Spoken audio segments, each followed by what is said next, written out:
The world of espionage is shrouded in secrecy, deception, and high stakes. In this shadowy world, we can expect double agents who worked for two different agencies. But what if someone works for 5 different agencies? One such figure who emerged from the crucible of the Cold War was Heinz Felfe, a man who would become synonymous with espionage and treachery. Heinz Felfe's journey into the world of espionage began in the ashes of World War II. Born in 1918, Felfe's early life was shaped by the political and social upheavals of Germany in the interwar years. Like many young men of his generation, he was swept up by the tide of nationalism that gripped the country. Felfe joined the SS and became an officer in the Sicherheitsdienst, ASD, the intelligence agency of the SS under Reinhard Heydrich. As a young lawyer with nationalist and anti-communist views, he became involved in Nazi espionage activities. He served in various counterintelligence roles, proving to be an effective and ruthless operative. As the Second World War raged across Europe, Felfe put his skills to use in the service of Nazi Germany. His work involved uncovering enemy agents and protecting the secrets of the Third Reich. However, the exact nature and extent of his activities during the war remained shrouded in mystery. By the end of World War II, he had developed substantial contacts and experience in counterintelligence. The defeat of Nazi Germany in 1945 brought about a dramatic shift in the global balance of power. The Cold War emerged from the ashes of the old conflict, pitting the United States and its allies against the Soviet Union and its satellite states. This new geopolitical landscape would provide fertile ground for espionage activities as both sides sought to gain an advantage over the other. The collapse of the Third Reich and the subsequent Nuremberg trials, where former Nazi leaders were held accountable for their crimes, further solidified Felfe's belief that survival often necessitated pragmatism and a willingness to adapt to changing circumstances.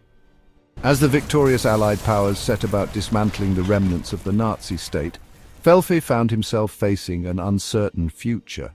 His SS background later posed risks in post-war intelligence circles, where ex-Nazi credentials were both a liability and sometimes a backdoor into Western intelligence. However, Felfe was not a man easily deterred. With the Cold War looming, he saw an opportunity to leverage his skills and knowledge in the service of a new master, one who might offer him protection and a chance to continue his clandestine activities.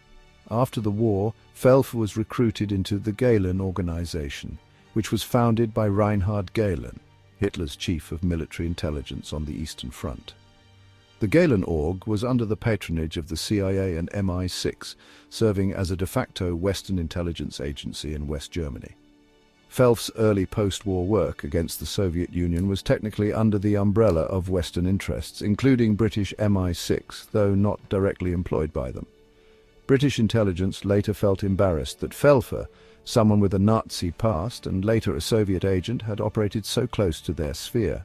Through the Gehlen organization, which was also heavily funded and directed by the CIA, Felfe essentially worked as a CIA asset during the early Cold War. He helped in building West Germany's anti-Soviet espionage capabilities. He provided intelligence and analysis while secretly sabotaging operations from within. While working for the Americans, he was already in contact with Soviet intelligence. In 1951, Felfe was recruited by the KGB, the Soviet Union's main security agency. Felfe became a full-fledged double agent. He provided thousands of classified documents, operational plans, and names of Western agents to the Soviets. He also sabotaged Western counterintelligence operations and fed disinformation into NATO and West German intelligence structures. His leaks to the Soviets caused one of the worst breaches in post-war West German intelligence history. Felfe officially joined the BND, the newly established West German Foreign Intelligence Service, in 1956. He became head of Soviet counterespionage, a perfect cover for a KGB mole. From inside, he neutralized anti-Soviet efforts and passed vital secrets to Moscow. In 1961, Felfe was exposed due to surveillance and confession from other defectors. He was arrested and convicted in 1963. He was sentenced to 14 years in prison. In 1969, after serving only part of his sentence, Felfe was exchanged in a spy swap with the East. He lived in East Germany afterward and became a lecturer on intelligence work, celebrated by the Eastern Bloc as a hero. Thank you for watching. Don't forget to like and subscribe.